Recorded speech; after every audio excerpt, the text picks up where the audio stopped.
You're listening to SM Media, the number one place for exclusive Scottish football content.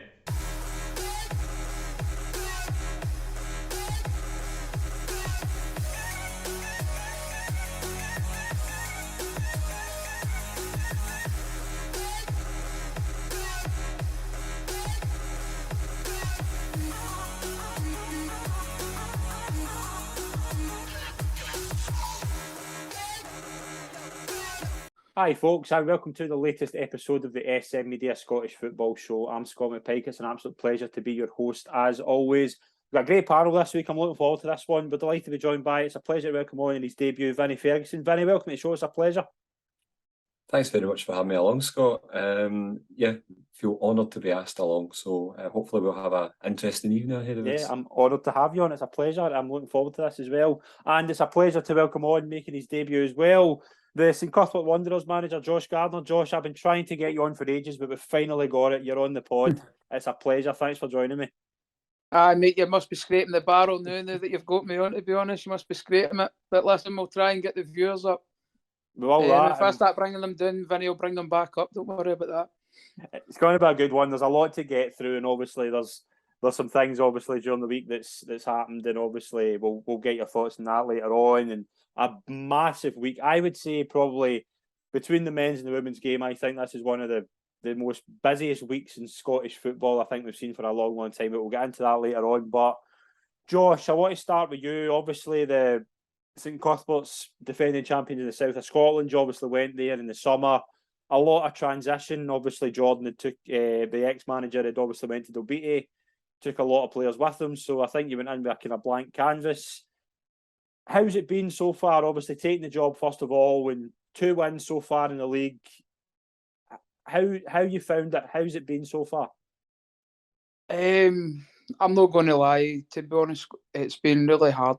It's been difficult. Probably the hardest part about it is, and it's never something that I've struggled with in previous teams, to be honest with you, but the hardest part I've found is recruitment. Mm-hmm. So obviously you've not got a large scope of players in that region of Kirkcudbright either. You're trying to get the best players you can from the Dumfries area, but they're even 35, 40 minutes away from where we are. So it's still, they've probably got people close around about that they could go to as well. And then you're trying to get Central Belt guys in. I'm then trying to use some of my senior links as well to try and get a couple of loans in. So I've got a couple in for Queen of the South. The bulk of the team is from the Central Belt, to be honest with you. But again, you're even limited there, the guys you can get, because the guys that you're trying to get for the Central Belt, we leave at 5:15 for Lanarkshire. So you're needing guys that are going to finish their work on time to actually come down. So the scope of players that you're looking at there halves again, because the time people finish work and stuff. So it's the most challenging aspect that I've ever had in terms of recruitment. And then add into the fact that most of the teams in the league they've been together for a few seasons. They know each other, and we've just put all these boys together, and a lot of them are young players trying to find their way in the game. So we're all kind of learning on the job, and it's been challenging, to be honest with you. But I do see light at the end of the tunnel. I do, especially in recent performances. I do see a bit of progression there. It's just maybe happened. It's maybe taking a wee bit longer than I thought it was going to take. And I'll be honest, I didn't anticipate the rebuild was going to be as big as what it was going to be after Jordan left. I did expect a few more people to re-sign. Turns out when I got in there, that wasn't the case, and you just have to roll it and roll your sleeves up and get the boys in that you can. And the boys we've got are brilliant. Like, every one of them are great lads. And they all do really want to learn. They want to do well. They want to be footballers. They want to try and go as high as they can. And they've all got the potential to do it. But for me, I always say that the individual success will come with team success. And we just need to try and work hard together as a group to piece it together. And we are working hard. We're working as hard as we possibly can. And we're trying to bridge the gaps that are there. And I do think we're on our way to do that. It's just been a bit of a stuttering start, to be honest with you. But I think we're on the road. Saying that, we picked up nearly about 7 injuries on Saturday, so you think you're on the road and then you fall right off that train track. But that's just part of football. That's just the way it is.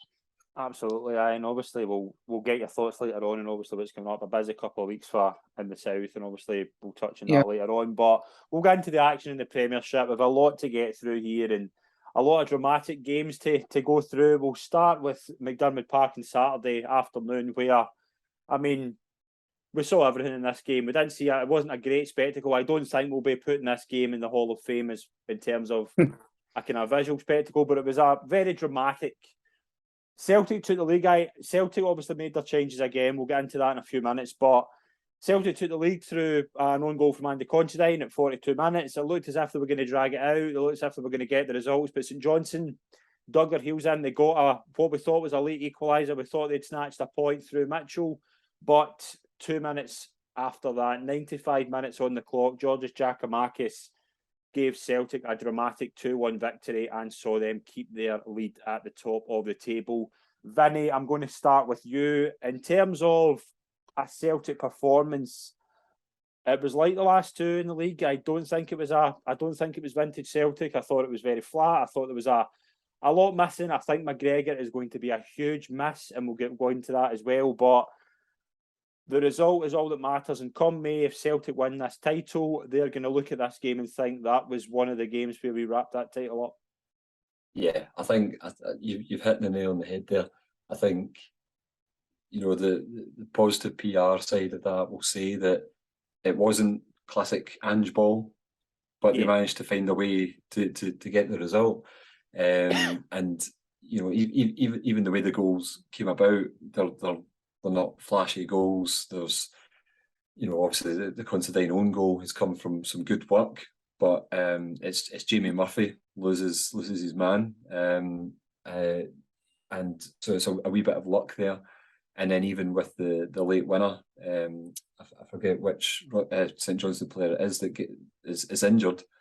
Now I think any other point in the game, the referee probably stops the game for that, because the ball's coming towards him and he's had to pull out from kicking it because he's hurt himself. So it's completely affected the play. But one of the first things you hear, and Josh, you'll know this from all your work with development teams and whatnot, of you play to the whistle, and that's exactly what Celtic did, and St Johnstone didn't. And is those wee fine margins that creates champions, and you wonder if Celtic will point to that and say, look, we came through that without McGregor, without playing our best football, but they got the result in the end. And yeah, you're spot on. If they win the title, they'll look back at key games like that, and they got over the line in the end. Josh, the two positives I would take from a Celtic perspective are the fact that the result was all that mattered. They got the result. Going to McDermott Park's it's never an easy place to go, so getting a win is the be all and end all. But one thing I will say about this Celtic team is that obviously McGregor's missing. That's a big blow. The Champions League, it's beginning to take shape. That I think there's a difference there with this Celtic team. You are seeing the squad being rotated. They made 6 changes as well. With the likes of like Haskabanovic, he came on, he done really well. Bernabei, the left back, I thought was good as well.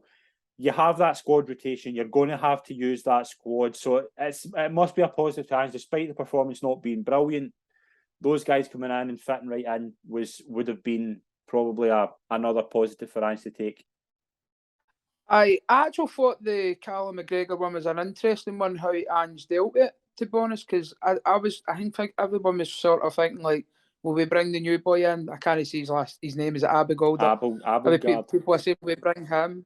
Or will we play Hatate a bit deeper, or O'Reilly? And I thought it was quite interesting. He almost added another attacker. Yeah. It's like a sort of a combat to that. When I seen the team, I was quite excited about it. Obviously, I'm a Celtic fan, so I was quite happy to see that. And I've liked the look of Hasbanovic. I thought he's looked pretty decent during the game. I thought he was really good on Saturday. I think a wee problem that Celtic have had in the last couple of weeks is they've not been taking chances where normally they've been burying teams in that opening half hour. And you go back to I think Abada had a really good chance where it was squared across to him. He then had one later on in the half, and he didn't really look in the second half. He didn't look really convincing. He sort of like scoffed at the shot, and the keeper's made a save. And I just think there's sometimes in that area, and it's even shown in Europe as well, in Europe we're not taking chances, and I think that's probably a bigger problem for me that what I can see than maybe the likes of losing McGregor. Listen, that's massive because I think there's certain guys in that Celtic team who we can't afford to lose. Yeah. Cameron Carter-Vickers is one of them, and Callum McGregor's the other. And I do worry for us slightly on that front, but I just think if they could just take their chances, it just doesn't seem to be as fluid, as fast as it was, and we're not really burying teams as quick as we were. And I think some Celtic fans need to take a bit of a realistic approach. It's not going to be like that every game. Like that's if management was that easy and that's how brilliant it was, then we wouldn't all be going grey haired. I'm going grey haired already. Just and I'm only a few years in. So if it was that easy every week, trust me, we would be flying. But it's not going to be like that, and you're going to need to dig in. You're going to need to win the games at St Johnstone. And I remember we done one at Rugby Park against Kilmarnock a few seasons ago when Brown scored the winner. Mm-hmm. And it's the same way, like when Rangers won the 55 league title, like they would have had games during that point where they never played well, but they dug out the result. And that is, you've got to take confidence for that, because better days will come, but you need to keep picking up the points when you're not playing well, and that's the big part for me. And that was the pleasing aspect for me. I just hope we kick into second gear, because I don't want to do that every week. And that's the thing as well. Like, I think the formation's an interesting one, Josh. Like, obviously, from a tactical point of view, it looked like when I look at Matt O'Reilly, for example, the one thing I don't think of is he's a kind of holding midfielder, but he played it pretty well. Like, he was in there. He was the thing that always caught my eye with McGregor is, and I think he's improved massively in terms of a leadership presence. I when Brown retired, I thought, is McGregor going to be able to do that? I think he has. But what the McGregor thing that always stood out to me, he's kind of tended to be more a pivot in that number kind of six position. Now O'Reilly and Hatate, I thought O'Reilly was actually, and I'm a huge fan of Matt O'Reilly, but I was thinking, right, if he's going a bit deeper, are you going to lose that forward side of him? But I thought he actually handled it pretty well. But it is going to be massive, because this whole, from now until the World Cup, it's game after game after game. Yeah. That squad is going to have to be used all the time, rotated all the time. You saw, for example, like, I'm just going through the substitutes here. Like, you look at it this way: Abelgard come on at 68 minutes, Moy come on at 68 minutes, Forrest come on at 68 minutes, McCarthy come on at 82 minutes. Now, James McCarthy, I don't think has hit the heights we thought he would, but for that 8 minutes, he was very effective, and that's what Ange needs. He needs that squad. Every player coming into that squad is going to have to take that as an opportunity, because they're going to get the game time. The squad's going to be jigged about, so they will. So you look at Kyogo didn't get used as well, and it shows you that despite being 1-0 up, and not with St Johnstone, I mean, we haven't really said about St Johnstone. I think St Johnstone's have a lot of credit, because they took the game to Celtic, and they were going for I thought Stevie May especially. I thought Stevie May was very positive in his play. But just touching on what you said with James McCarthy there, because Vinny made a great point about playing to the whistle and how important that is. Out of the three players that were sort of around about that area where the ball dropped, the one guy that did play to the whistle was James McCarthy, and he was on that ball. And if he's not aware of that, and he's not alert to it, then the goal never happens, and then that sort of sparks everything else into life. Then Bernabe goes in the overlap run, he gets slid in, and then everybody's just piling into the box. And I was buzzing for big Jackie Marcus, to be honest with you. I'm a big fan of his, but I think, if you remember right, he missed a penalty. I think it was at Park Heather, was it Dundee United? And a lot of people were writing him off at that point, if you remember. So the fact that he can go and score the crucial goals and really turn the corner that way, I was buzzing for the big man. I really like him. I know Kyogo gets a lot of the plaudits, but for me, I love big Jackie Marcus. I think he's a bit of a throwback guy. He's that penalty box striker, and we're about to talk about another one in a minute. But you're not going to get Georges Giakoumakis and Kyogo Furuhashi. We spoke about this at the start of the season. They're not going to be. You're getting something totally different when you play. You're not going to get the exact like for like when you play one or the other. It's going to be a completely different game. And I think it was very telling that Giakoumakis played the full 90 minutes, because Kyogo, for example, will play Tuesday night. There's no doubt about that. Yeah. Kyogo will be more focused. Like, Kyogo will be better in that type of game where you're going to have more of the ball. Like, not more of the ball essentially, but you're going to have more space to attack. We saw against Leipzig. I thought Leipzig were very good on Wednesday night. They were good. But Celtic, as you're saying, Celtic are creating chances. Mm-hmm.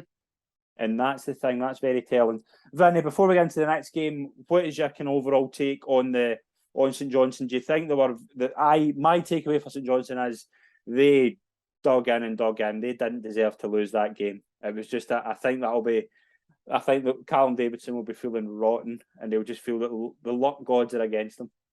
Yeah, I mean they got away with it last year, and it was refreshing in a way to see that Callum Davidson getting the opportunity to stay on and try and rebuild things. Obviously, if you're St Johnstone manager and you win a cup double, where do you go from there?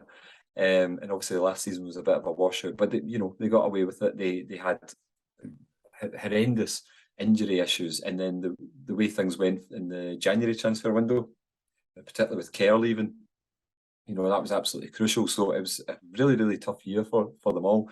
So it was nice to see Davidson getting the shout for this year. And Josh, you mentioned him, Stevie May. For me, it's like Stevie May from when he was bursting through as a teenager. It's really, really nice to see. I don't think he'll be trouble in the Scotland squad in quite the way he maybe was being touted for when he was younger, but he was terrific yesterday, and I think Davidson is doing an okay job. I think they'll be fine this year, and it will take time to rebuild because they lost so many key players. But yeah, I think yesterday, on Saturday, they did do well. It's from my experience in watching my team against the Old Firm, it's you have that mentality of thinking, is it a free hit or do we just try and sit back? But it was refreshing to see them, go for it. And when Stevie May was involved, he was crucial to that. I thought it was really interesting the few chances St Johnstone had before they scored, the amount of Celtic players who were back in the box. Yeah. And I think that was quite telling. I didn't see the full game, but I watched the extended highlights, and you could see them just getting deeper and deeper and deeper. And I think that's quite indicative of the pressure that St Johnstone were putting on them. So, yeah, you're in a way you're gutted for them, but us Partick Thistle fans, a lot of people see us as cuddly and everyone's got a soft spot for Thistle. Thistle fans are some of the most bitter fans you'll ever meet. So seeing another provincial team failing at the last minute like that is quite nice. It's just the same. It's against one of the Old Firm. And we'll get to Partick Thistle later on because I want to get. We got see just on St Johnstone there as well. It was good to see the young boy, the Ukrainian boy, Maxi Kurichev getting a shout. He was actually on loan at Breton last year. And I think he went to Kelty. He went to Kelty, yeah. But my mate played with him at Breton, and he spoke really highly of him. And the boys I was really pleased to see him on the team sheet, to be honest with you, starting. Just really talented player, talented. And he's been through obviously a tough time. Obviously his family's in the Ukraine and stuff, and he lives here himself, and he's really took the hard route in football, and it was just a wee vote for him. I was buzzing to see him get a bit of recognition and come in and do well, and what a game to get your shout to come in as well. Do you know what I mean? So absolutely. I was really buzzing for him, but I think he's one to look out for. I think he's a really, really talented boy. I know he was wrapping up in the Highland League, but no disrespect to the Highland League, but he's brilliant. He's really good, and I think he's one to keep an eye on. But I hope he continues to progress, and it's good that St Johnstone are giving the guys a chance. Absolutely, yeah. I think that's I think Callum Davidson will take a lot of positives, as you say, like the likes of kind of Mitchell coming in and scoring. The boy we're mentioning there, I'm not going to pronounce his name, but I know he's you know him. I just know him as Wee Maxie. Wee Maxie. Wee Maxie. I thought he was actually pretty good, and he's I've got a couple of mates at Kelty, and they were always saying they were very pleased with him and how well he'd done. So particularly under the situation he was in, so fair play to him. But it's a huge win for Celtic, and I think Callum Davidson will take a lot of positives from it. But the other side of Glasgow, Rangers 4, St Mirren 0. Antonio Cholak, we're as well just calling this the Antonio Cholak segment because we seem to talk about him all the time. We will again. 4-0 display, Tavernier with a penalty, and Sakala finishing it off late on. Vinny, I'll come to you for this. A solid Rangers display. I don't think there was a lot of difference in terms of how they played. I thought it was just relatively solid. I thought it was a lot more positive. You saw like Matondo and Sakala coming in. looked pretty good. I think it's maybe a good sign that they're coming in and using that opportunity well. I thought Sakala was really good. And Cholak again with a double. Before we'll talk about Cholak in a minute, but Vinny, it was a relatively routine day for Rangers. Yeah, it's a bit of a funny one because I spoke about Ange Ball that Celtic fans are used to, and I think with Van Bronckhorst, the successes in Europe last year were indicative of a really more pragmatic approach and being a wee bit more sensible and structured and whatnot. But this weekend we saw almost these the switch there. Rangers were a wee bit more forward thinking, and they certainly got their rewards. I think Ryan Jack in particular, seeing him getting so far up the pitch as well is great. I'm a massive Scotland fan, and I think we've got a great problem with Scotland at the moment, in that we've got an abundance of very talented midfielders, and we're massive Billy Gilmore fans in this house. And in that last wee international break, we were talking about Ryan Jack being ahead of Billy Gilmore because he's for me ahead of him in the pecking order. Obviously, he's playing a lot more regularly than Gilmore, but for him to be ousted in our mindset, that says something. So it was good to see him with a really positive display as well. Cholak, will we move on to him? I think the thing with Cholak is, and Josh, I'm keen to bring you in this as well. Cholak will score goals. We've seen that. His movement in the box is terrific. I think and I'm using this in Wednesday night as an example, Giovanni Van Bronckhorst has to start Antonio Cholak. Not because he might not be the perfect person to deal with Virgil van Dijk and whoever's going to play. I think it will probably be Matip again, but when you've got a guy in that good form, and he brought Morelos in, and I agreed with the Morelos decision. I thought at the time Morelos coming in against Liverpool will make the most sense. He didn't have a good game, so now you've got to play Cholak. You've got to play Cholak because he will feed off scraps, and we see we saw today with this Liverpool team. This Liverpool team are not, although it was a really easy game for them on Wednesday. This Liverpool team are there to be got at, particularly at the back. So to have somebody there who will feed off scraps, similar to Giakoumakis, who I think is a perfect example of this as well, Cholak will feed off anything in that box. So getting chances in could be a thing there. I would start with Cholak. Yeah, I think that's a really interesting point. Like you, Scott, I saw the idea behind having Morelos starting last week. He's going to be able to get you free kicks high up the park or win throw-ins and whatnot. And whilst Cholak was on form, I think Rangers realised they would be limited in the amount of times they could get the ball into the box. Yeah, and however, I think it will be different at Ibrox. I think they will be trying to be more on the front foot, take the game to Liverpool. Kenny Miller, for regardless of what you may think of him as a player or as an individual, he made a really good point in sports team.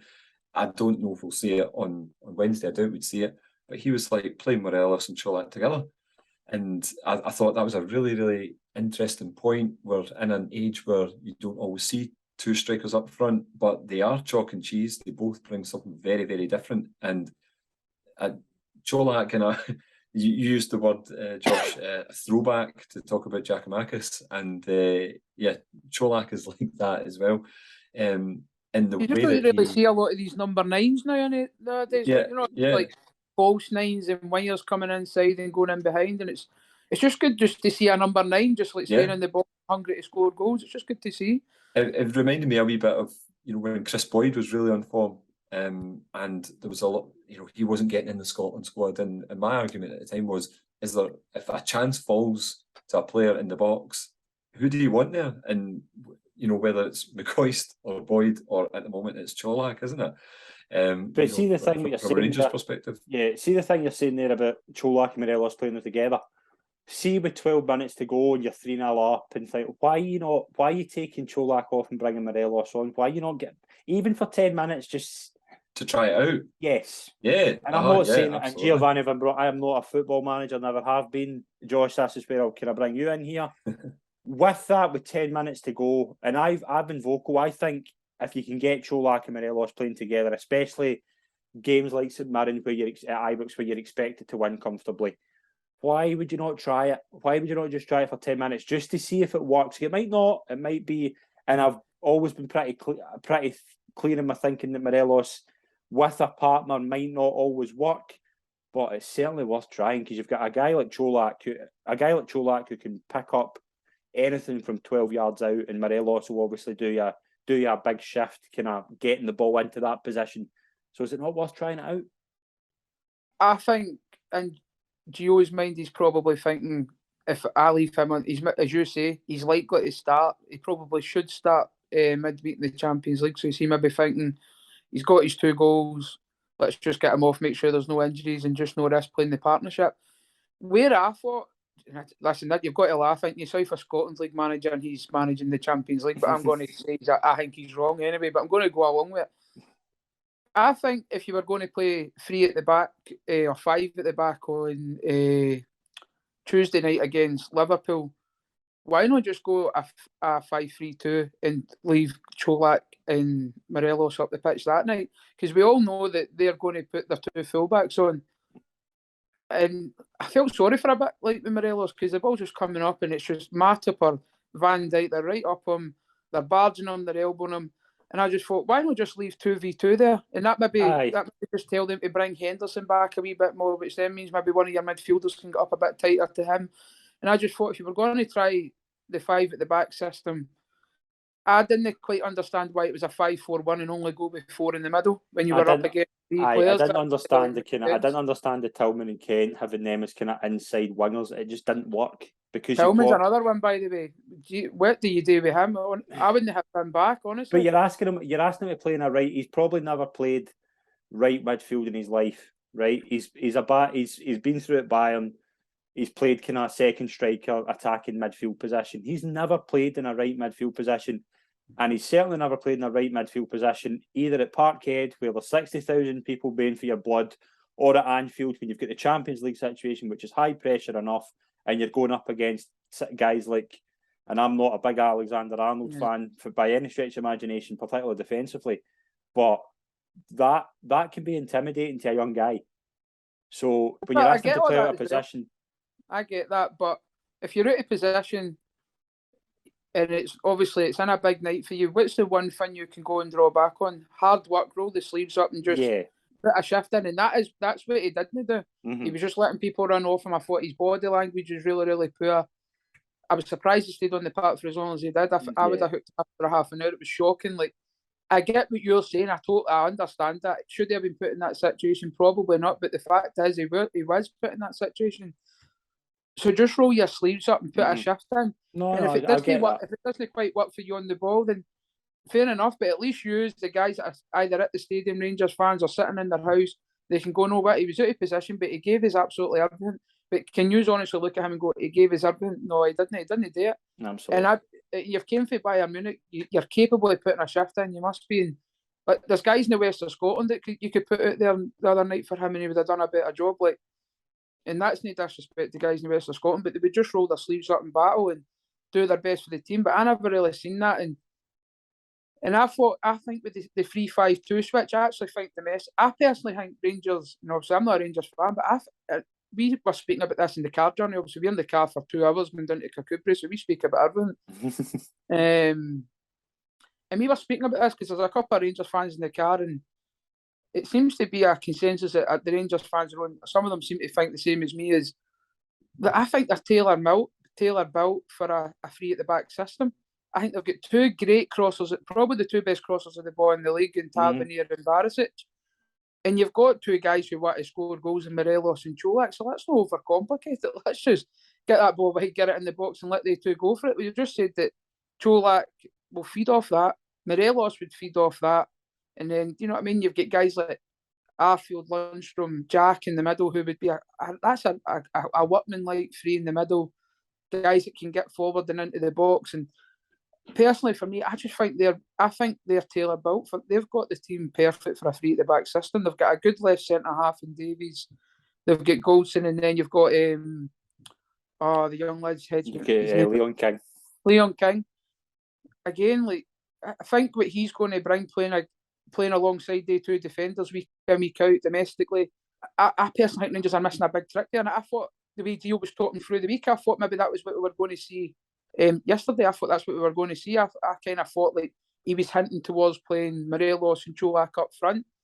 And I kind of thought, maybe he's going to go with that 3-5-2 system, but obviously he didn't. But I just think sometimes your players decide what formation you play. And I just think if you've got two cracking strikers like that, and you've obviously got, I know in that system there's no spot for Ryan Kent. But has Ryan Kent really been doing it? Does he deserve to be in the team now?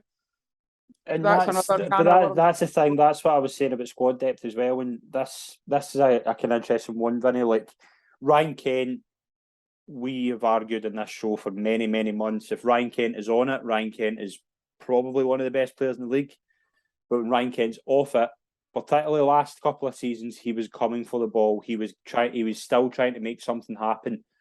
We haven't seen that from Ryan Kent this year. We've seen Ryan Kent maybe put his head down and not be the same Ryan Kent. Is this Giovanni Van Bronckhorst saying, right now, you need to be that Ryan Kent? Now, he maybe have never dealt with that Ryan Kent, but when you've got Kent there, who we know when he's at his best, he's very good. He's a terrific player. But when you're not seeing that, and you drop him, and your replacement comes on, like Sakala comes on. I thought Sakala had a really good game. I think Sakala is still very raw, and I think he will take time to get where he wants to. I don't even think Sakala knows what he's doing when he's on the ball. But when Kent's coming off and Sakala's coming on, Vinny, that is a big opportunity for Sakala. But Kent comes on, he does pretty well.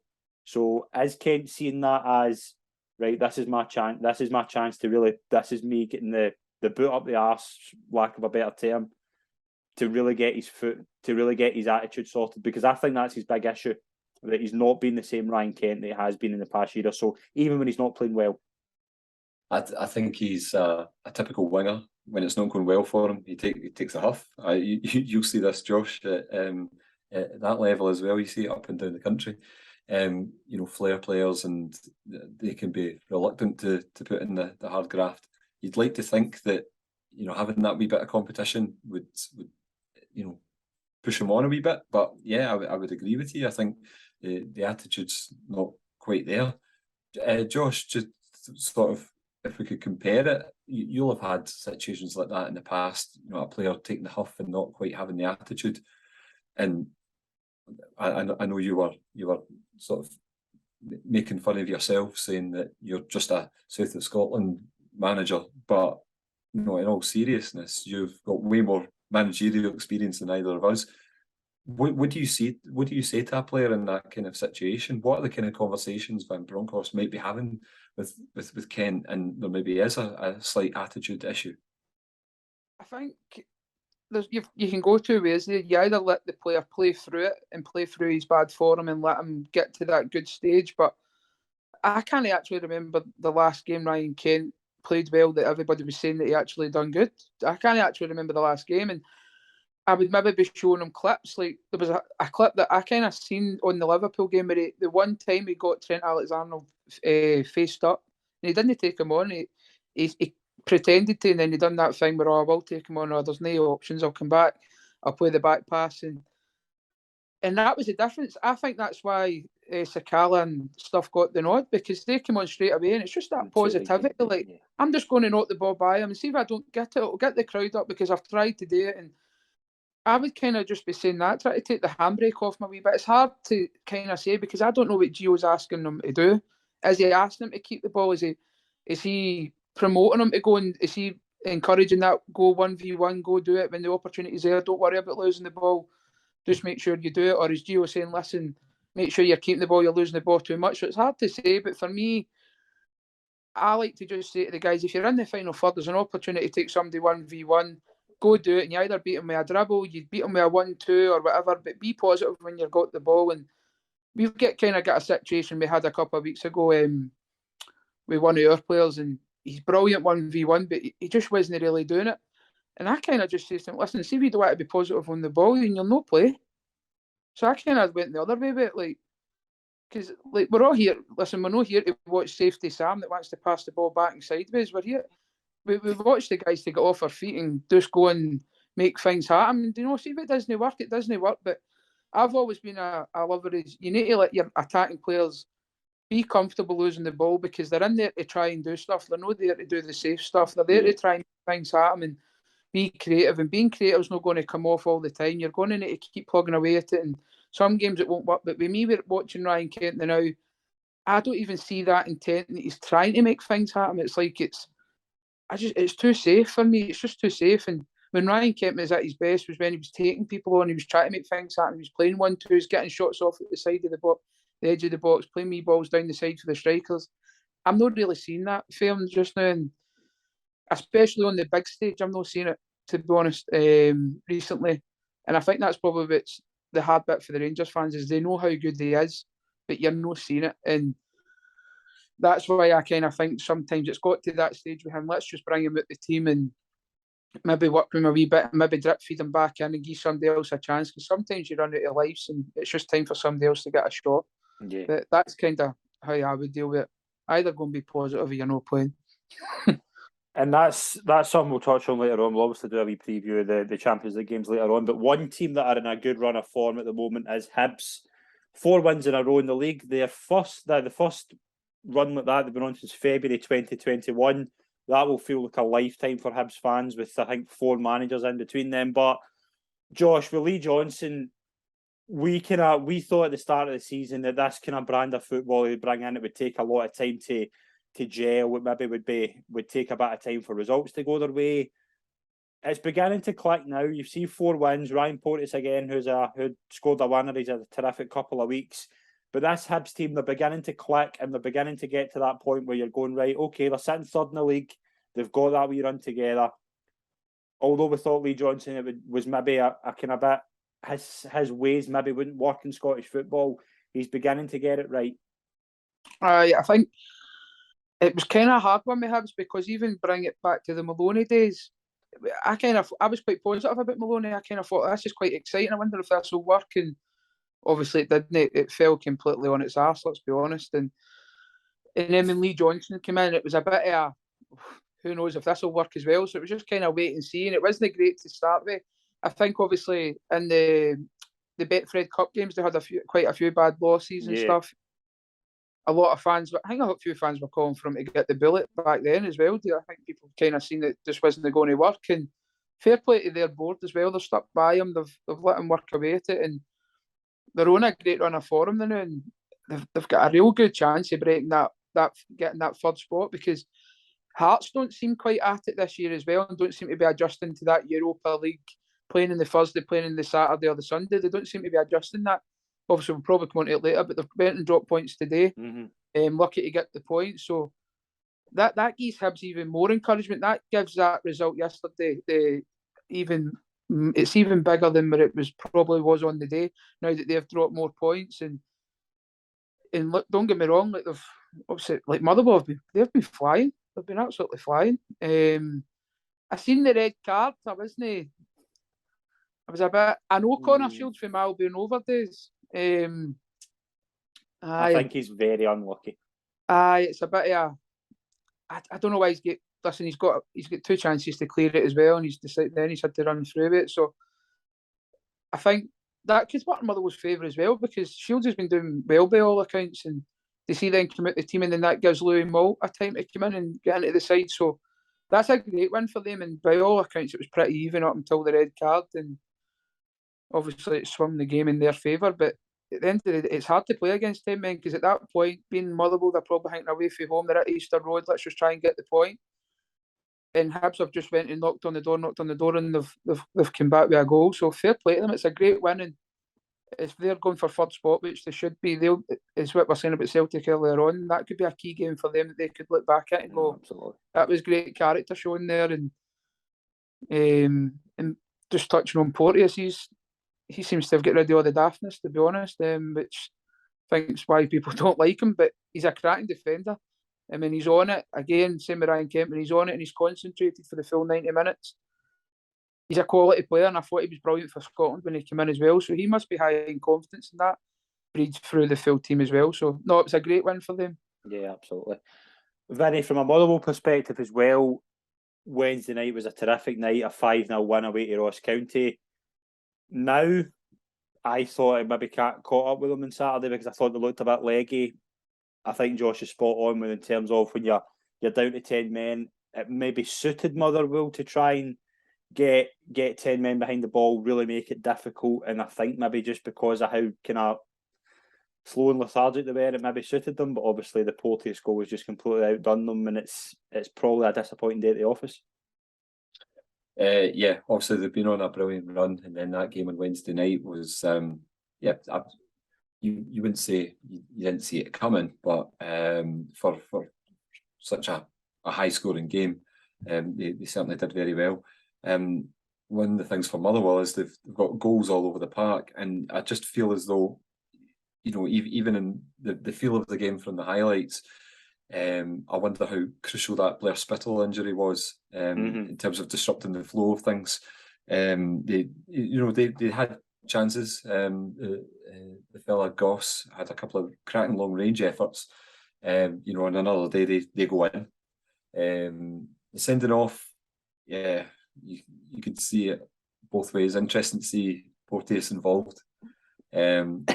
You see, even when he was being an absolute nightmare, like I still really like the guy. He's my type of player, just an absolute wind-up merchant. The way he got in fact, it was Motherwell actually last time he was celebrating a sending off, wasn't it? And you saw the highlights just sort of clipped it, but he gets back up off the ground, turns around, sees the red card, and does a wee fist bump.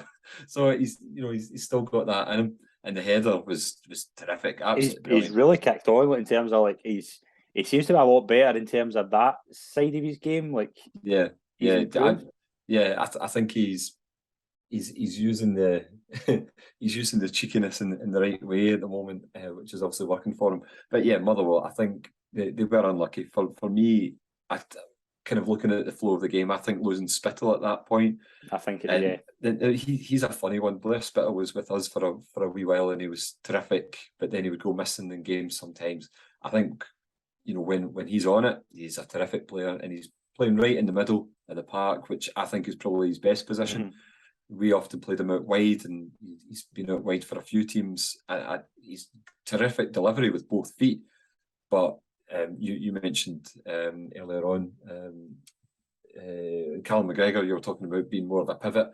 I think you maybe wouldn't play him quite so deep, but Spittle can certainly do that. He can spread the ball all over the pitch with both feet, and a couple of really nice counter-attacks came from his passes. And it was a bit of a weird injury. It was more of a sort of coming together, and you could see he was just really struggling. Hopefully for Motherwell they'll see him back, because he was central to everything that was going well for them yesterday. There was also the penalty shout as well in that game, which we didn't actually mention it when we were talking about Cholak, but I wasn't a pen for me. It's not a penalty at Ibrox, whereas the one at Easter Road. It's not a penalty, but what does that matter? That's going against me. It's all about half my nut. I'm kicking holes in the dugout if that's against me. Totally. Well, the one at Easter Road for me definitely was a penalty. So it's just another day. Mother will come away with at least a point. But credit to Hibs and credit to Ryan Porteous. The other thing about Hibs, just very quickly, is if you told Hibs fans at the start of the season that Melkerson wouldn't be starting, you wouldn't have Nisbet, you wouldn't have McGeady, Stevenson would be coming off the bench as well. They'd be scratching their heads about who would be playing. So credit to Lee Johnson. Although he has to settle on a style. He was going in between tracksuit and a sort of camel hair coat yesterday. It's like, pick one or the other, mate. I know the weather was changeable, but come on. Absolutely, yeah, I couldn't agree more. He might be putting a Mankini next week. Who knows? We don't want to see that, but we'll move into the next game on Saturday. This is an interesting one, because I think before the game kind of caught my eye more than during or after the game. Did we see the thing with the crossbar? The thing with no, I've not seen that. Right. Yeah, with David Martindale. Yes, the David Martindale. I think a few Livingston staff were basically saying that the crossbar was too low. So the crossbar then went and got raised. Right, fair enough. Brilliant. I'm going to need to use that. Right. I can't wait to use that. I'll keep that in my back burner. Right. It's probably not a good idea to use that, though, before your team have had 22 shots and only 3 hit that target, and you lose the game 1-0. So that is a weird one. I did not expect to see that on a Saturday afternoon. But obviously, we're talking about Livingston 0, Ross County 1. Ross County with their first win of the season. Massive 3 points for Malcolm Mackay's team, particularly after their performance during the week. Josh, one way of looking at this game is, and we'll probably just say this for both, we'll get both your thoughts on it. Livingston didn't take their chances. Ross County had one and took it and won the game, and that is probably the best description of that game I can come up with. It's the worst games to lose, to be honest. It's honestly, I've been there. It's horrendous. We lost one not that long ago, actually, and I think the team had one shot and scored, and one of them, they ended up beating us 2-0. They had 2 shots. One wasn't even a shot. I don't even know where it was, but it went in, and honestly, it's horrendous. You come away from it more raging than anything else. You would rather just go out and get hammered, but you don't. You come away. It's the worst games in the world to lose. And that's why obviously Martindale's lost his mind. He's coming out shouting about the bar and all that. So I can't wait to use that. I'll keep that up. I'll keep that up my sleeve. But listen, that's massive for Ross County. Yeah, absolutely. Again, they were brilliant last season as well. I expected them to kick on, but obviously it's not quite worked out. Like, obviously lost a few bodies as well, but that's massive for them. It seems to be a weekend of first wins as well, doesn't it? It does that, yeah. It's a massive 3 points for Ross County. Vinny, was my description of the game accurate? Yeah, it certainly wasn't a classic. I would like to point out, though, I think it was Ross County's second win of the season. I think they beat Kilmarnock earlier on. You are right, my apologies. That's why you're here, Vinny. Well done, mate. You are correct, my apologies. No, it's quite all right. Yeah, so Livingston will be kicking themselves. Martindale's just he's got a knack for getting the best out of some very average players. He's some may question his managerial style, but you can't really be overly concerned about it if you're a Livingston fan.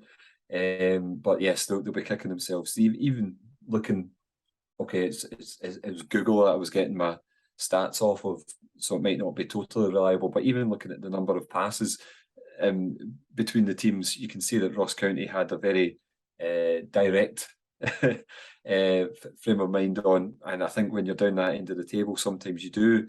You said it earlier, Josh. We were talking about Rangers and Liverpool. Don't overcomplicate it. It's a simple game sometimes, and there you go. Ross County proved it yesterday, coming away with a massive 3 points, and obviously it piled up a bit more pressure on Dundee United.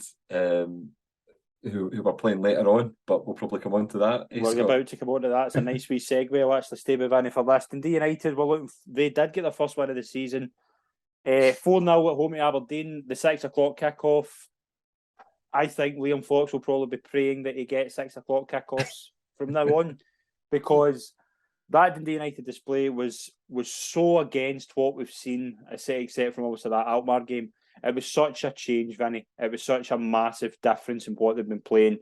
They were a lot more direct. They were ruthless as well. They were taking every chance they got.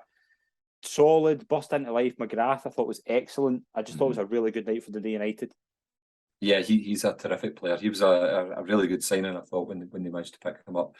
It was. I think I was going to say it caught me by surprise, but I'm often on the Scottish Football Forums podcast, and a bunch of them are Aberdeen fans, and it wasn't a huge surprise to them.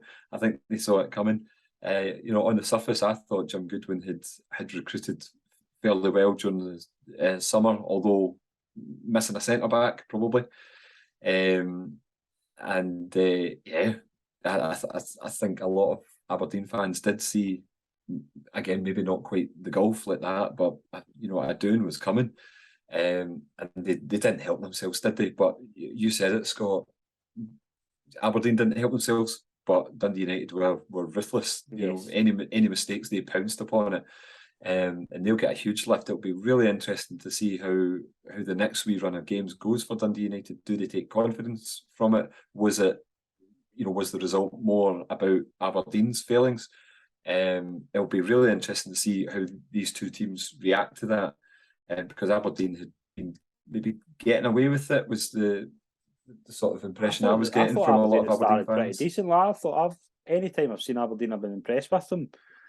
I don't know what happened. I just thought Dundee United, and I think Dundee United are capable of that. We know the players they've got. They are capable of putting in some really good performances, and I just think this was one of those days where Dundee United, everything clicked for Dundee United, Josh, and for Aberdeen, it just was a bad night at the office.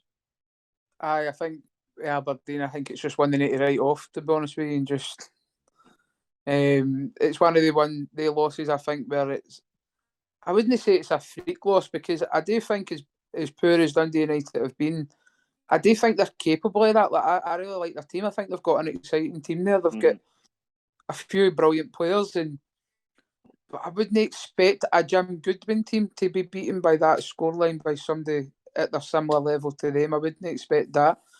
And I wouldn't imagine Jim Goodwin would be happy with that. But sometimes you've just got to just write the games off and just get back onto the training ground and get back to what your principles were.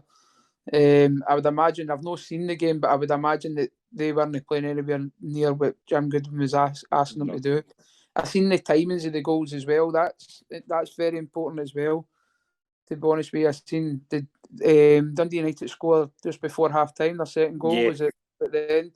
Sometimes that can take the stuffing right out you. Like, you've got a team talk in your head, and you kind of got a plan of how you're going to get back into it. And from you lose that second goal, that a quick one with that. We were playing on Lithgow Rose, and I actually thought it was the same week Scott Parker get beaten 9-0, I get beaten 9-0, and Jack Ross, Scott Parker and me get beaten 9-0, and I was buzzing to see that they get beaten 9-0 as well. But then I seen that the following week they all get sacked, and I was like, oh God, I've not spoken to my chairman in a couple of weeks here.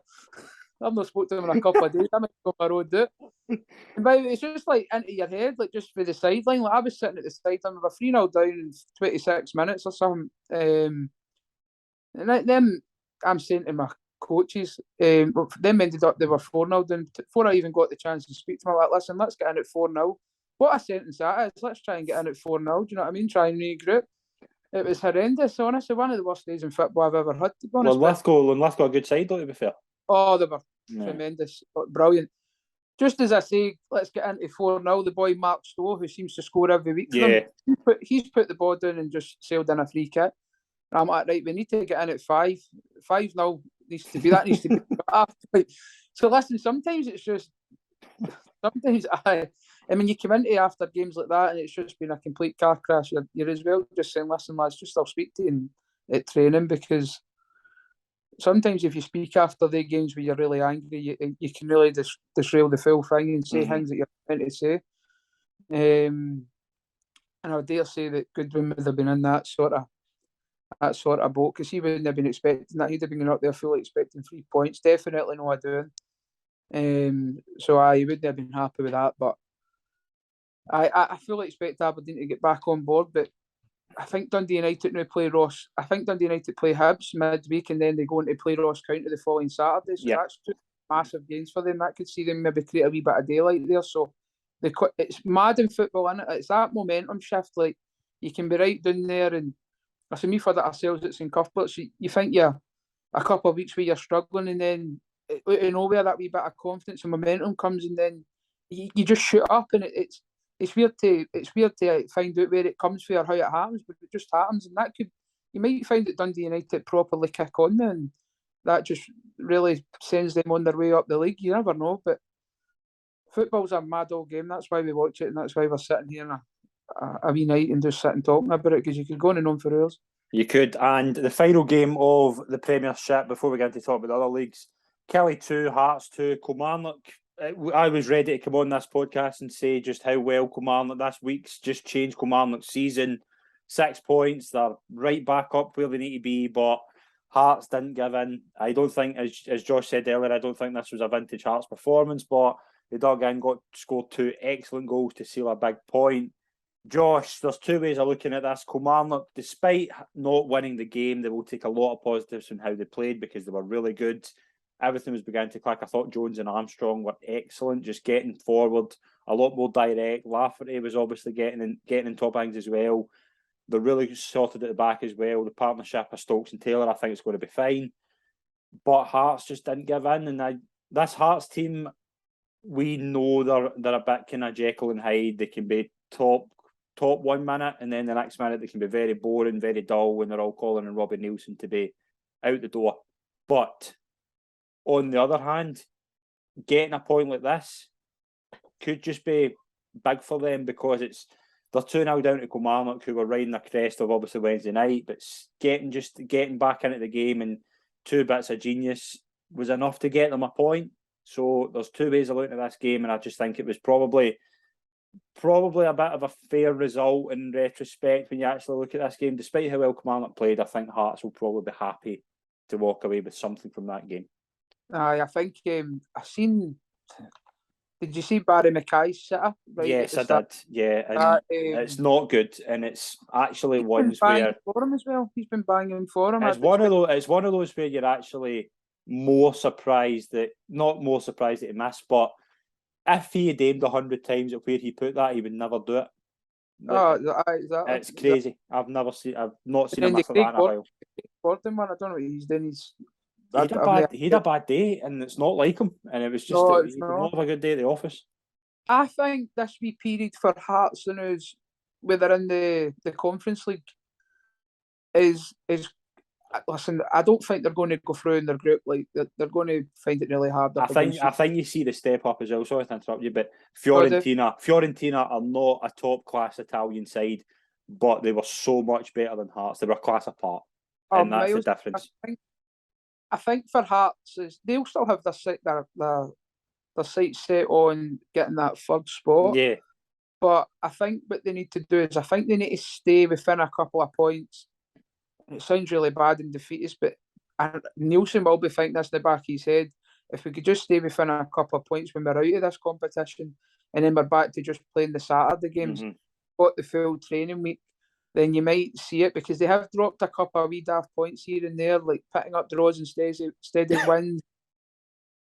And I do think it's just they're not quite used to it, and obviously they've got a lot of injuries with like Halkett, Boyce and stuff like that as well. So they are struggling in a sense, and they're putting a lot into their games on a Thursday night. I thought, like, even though they get beat off of Fiorentina, they're having to put a lot into their game sometimes to make the score respectable, or trying to pull it back and stuff. And then they've got the travelling that they're going to be doing, so they are finding it difficult.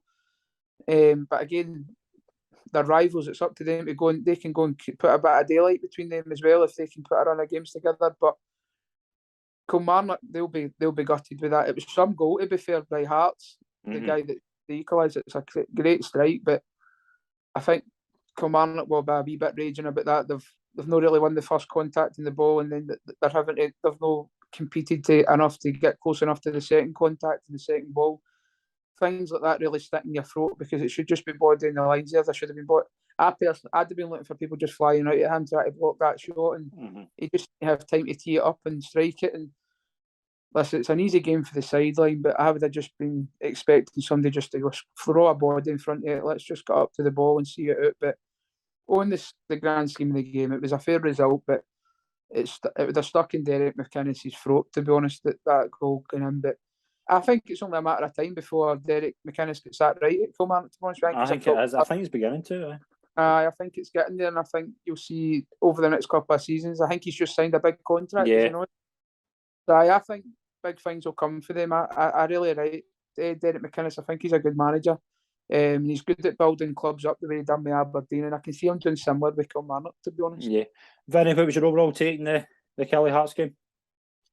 Yeah, I think you guys have pretty much covered it. One thing that I thought I noticed at the time, and I went back and checked, and I was right. You were talking about you spoke very briefly about Robbie Nielsen there. One thing that stuck out for me was that he didn't panic. You've obviously got the opportunity to make 5 subs, and Hearts only made 2, and I think the second one only came when they were 2, just after they got the first back.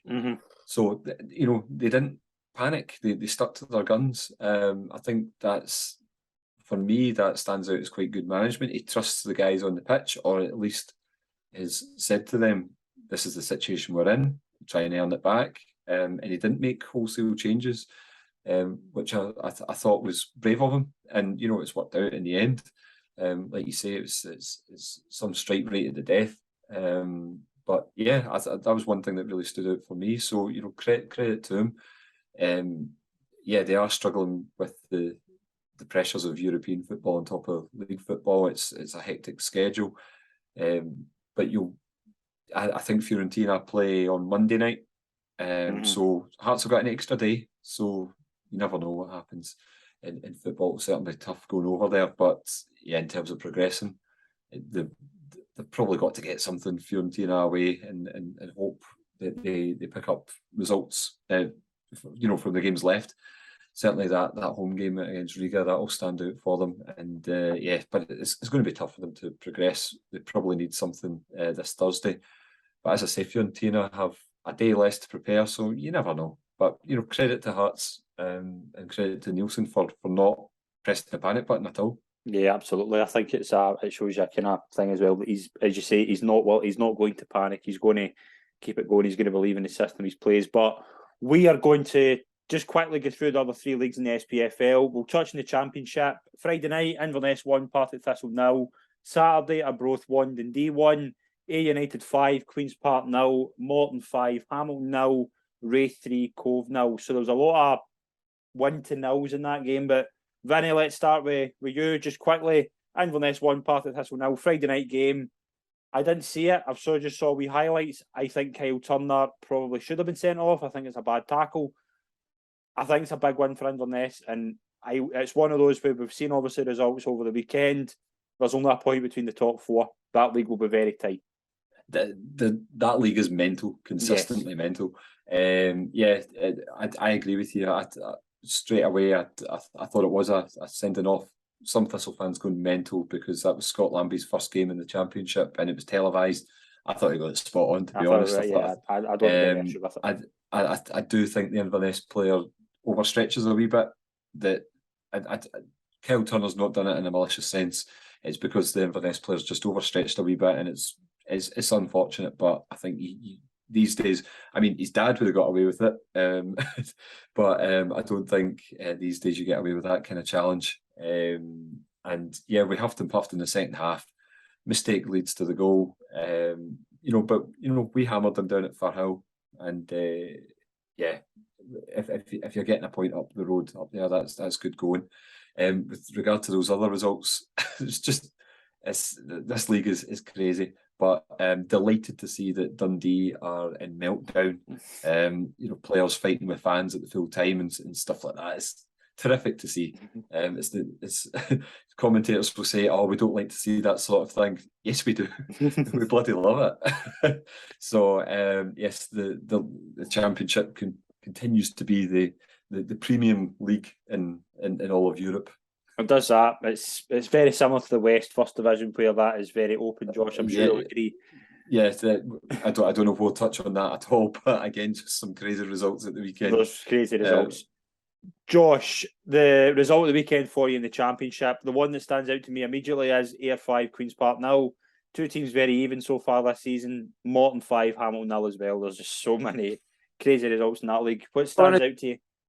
You can't pick. You just can't. You can't pick anything. That you're just as well closing your eyes and just try to pick a winner in that league. It's ridiculous. Like I actually looked at that league today because I've not looked at it for a couple of weeks, and it's like the first 8 teams. Obviously, it's a 10-team league. It's only 6 points separate the 1 to 8. It's like literally you lose a couple of games, you win a couple of games, you could find yourself up to top end of the league. It's mental. I've never seen it like it in my life, but. It's a brilliant league. I do like the Championship, to be fair. I really like the Championship. It's a bit like League One. Everybody just beats each other. Like you can't call it. Like it's mental. But the big one for me at the weekend, I couldn't believe, was Morton hammering Accies. I couldn't believe that either. I've got a club visit set up to go into Accies with Rankin, and Darren McKinnon, but I was actually planning on going in this week, but I maybe just need to halt it in case they're just boxing each other in the changing room. So I maybe just leave that to it for a couple of weeks when they pick up the result. I'll throw ranks a text then and see if I can get myself in.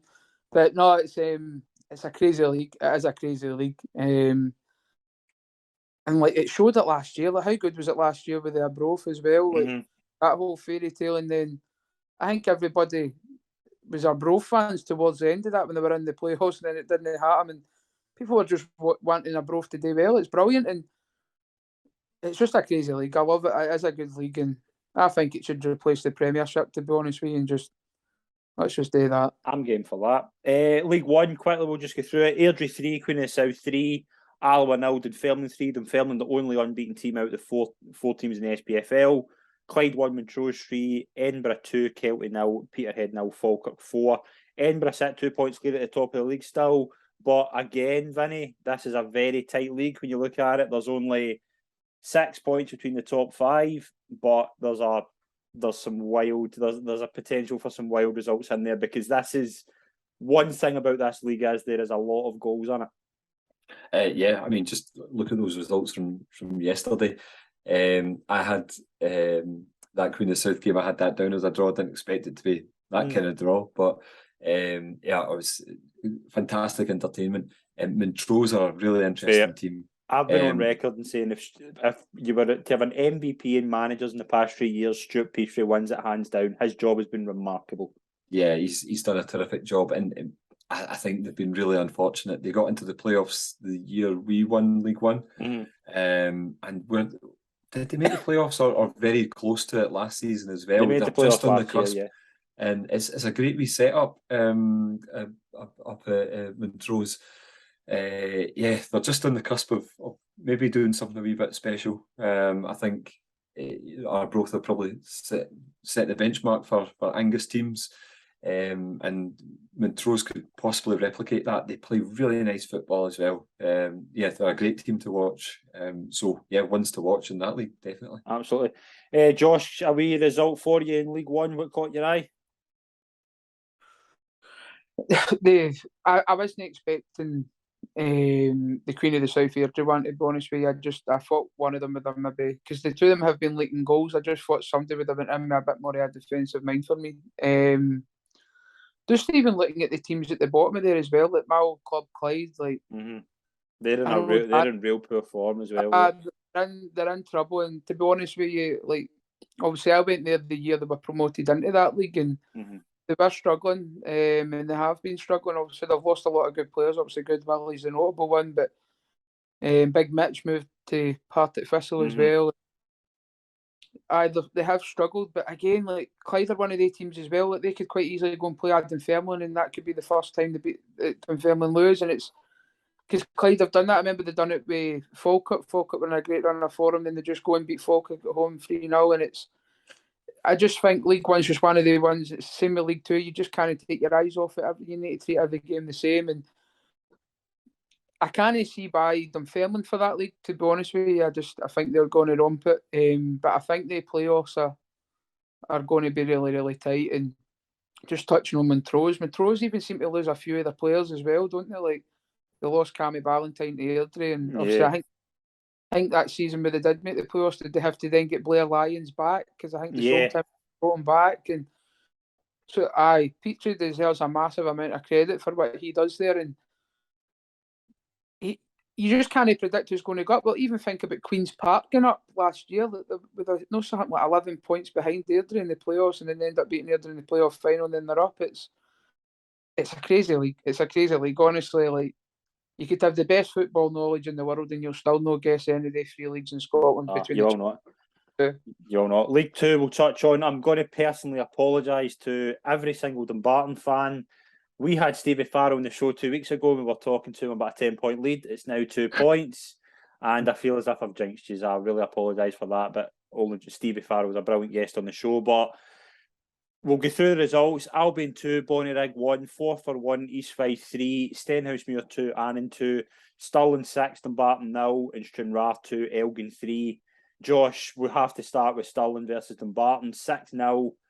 I did not see this coming, and not because I didn't think I could have potentially thought it's maybe Stirling could have beat Dumbarton, but 6-0 I did not see coming from anywhere, and I don't think anybody in Scottish football would have saw a result like that coming. No chance. I don't even think Stirling, if they're being honest with us, saw that coming, to be honest with you. That was ridiculous. That really caught my eye. That and the Bonnyrigg result with Albanova caught my eye. But it sums that league up. Like literally, who would have put that on? The bookies wouldn't even took a bet on that, to be honest with you. Like, it's ridiculous. Like, but that's what you're up against. And do you know, you wouldn't put it against Stevie and the lads just going and ham on Sunday next week with that same result. You wouldn't put that by them. Do you know but what I mean? It also shows us how mental that league is, because you were thinking this 2 weeks ago, like when Stevie was on, the Barton are 10 points clear, and I'm kind of thinking, right, it's going to be a procession from now on. Then it's now 2 points in the space of 2 weeks. It's crazy. And it's just this weird time with Scottish football, as it can turn on a dime. And I mean, you look at the other results in that league. I mean, Forfar, I thought Forfar could have been really hard to beat in that league as well. I was told between Forfar and Stenhousemuir at the start of the season. I went with Stenhousemuir, but Forfar sitting bottom of the league. I didn't think Stenny would have been up there. I didn't think Forfar, to be honest. I didn't. I know the job Gary's done, and he's very similar to Stuart Petrie as well. He just always seems to get the best out of maybe a squad that you wouldn't expect to do pretty well. And last season he was phenomenal, but this season, that's another league that's just so close. And as well, Bonnyrigg, who I think won their first 3 games, are now sitting 7th. It's crazy, honestly. But we could then talk, honestly, Scott. We could do this in 3 weeks' time again, and that league could look totally different. We could talk about every league in Scottish football, and I think we would just be having the same conversation. It's just so open. There's so many. See, like the West of Scotland and your lower leagues. I think it's great value. Absolutely, for me, like I would honestly like see if obviously the 1 week I do get a free week. I would rather. Listen, that's if the missus doesn't try to drag me around the fort or something. Do you know what I mean? But if I can get to a game, you're wanting to go and watch a lower league game, because it's just so close, and you can't call them, and you could literally go to a bottom of the table against the top, and it could go either way. It's crazy, but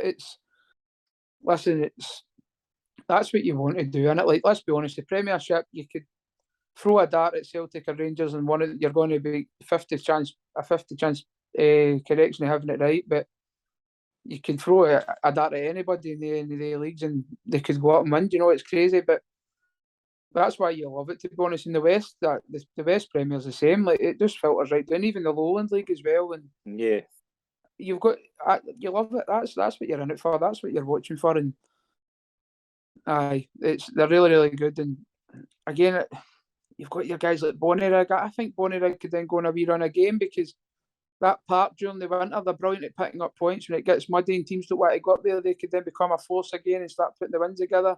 So it wouldn't surprise me if they go and shoot back up the league again as well. And it's crazy. Who knows?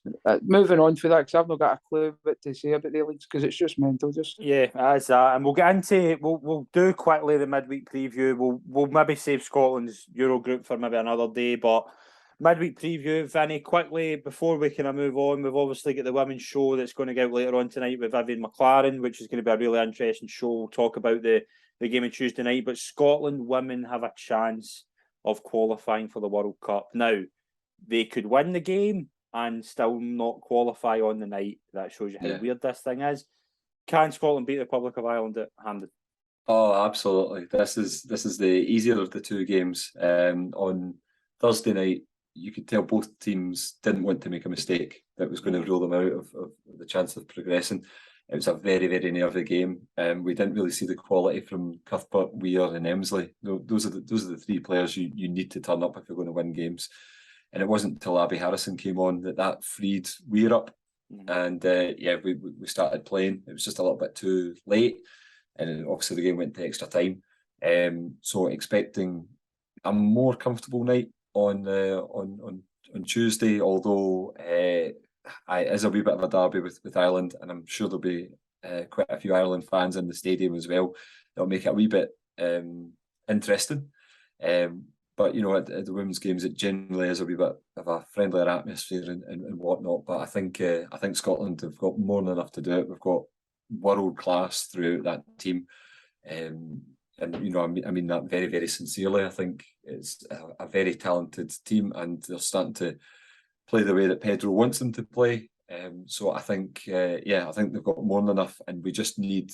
I think if Wales or Portugal win their game, and we win our game, we'll finish in the top 2 of 3, and not have to worry about this secondary playoff situation in New Zealand in February.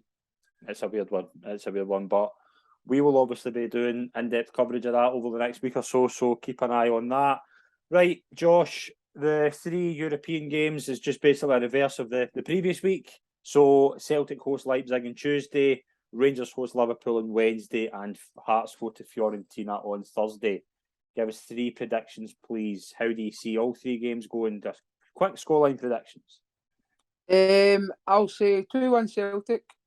I think it'll be a frantic night at Parkhead, and I'll go for.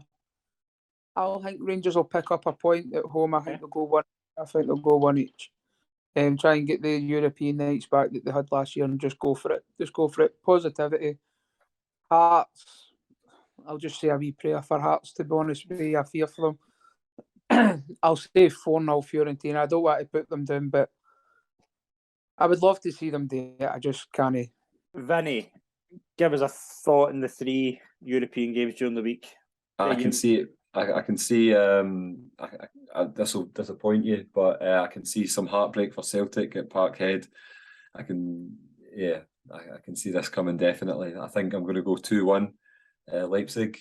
Rangers, I really do like your thinking there, Josh. I think we saw how brilliantly Rangers did at Ibrox last season in that run, and yeah, the atmosphere will have a lot to do with it. And as you alluded to earlier, Liverpool are no great shakes at the moment. They're leaking goals. So yeah, I'm going to go with you in that one. I think they'll sneak a wee point. And the Hearts, Firenze is a beautiful city. I'm sure they'll have a lovely few days in Italy. Just maybe not over those 90 minutes. I tend to agree. I think I can see similar to Josh. I think Celtic could potentially do something against Leipzig, because although I think Leipzig are a quality side, I think if this Celtic side get it right, I think they can give them a hell of a game, especially at Celtic Park. I'll go 1 each. I think that'll be a draw. I think Rangers will just come up short against Liverpool, because I think Liverpool are now at the stage where they're 14 points behind in the league. They will want to make an example out of somebody, and I just hope it's not Rangers. But I can see Liverpool maybe potentially just having a good night at the office. And yeah, I agree. I think Hearts will be very lucky to get anything out of that game against Fiorentina. So I think Rangers and Hearts will lose, and I think Celtic will get a draw. So that is another weekend of Scottish football out of the way. I want to thank my guests, Vinny and Josh. Vinny, thanks for coming on. It's been a pleasure. Thank you very much. It's been really nice, and thanks for having me on. Pleasure. Josh, thank you very much for coming on, and best of luck for the season ahead with St Cuthbert's. I've loved it, mate. Thanks very much. And if Celtic do pull off the result on Thursday, you two will be getting a wee message off of me, don't you worry. You've just killed my bubble there. I was all excited, and you've just brought me back right down to earth. But thank you very much, everyone that's tuned into the show. Please follow us on social media and subscribe to our YouTube and podcast channels. And we'll see you soon. Be sure to check out the content throughout the week. Thanks very much. We'll see you soon. Cheers.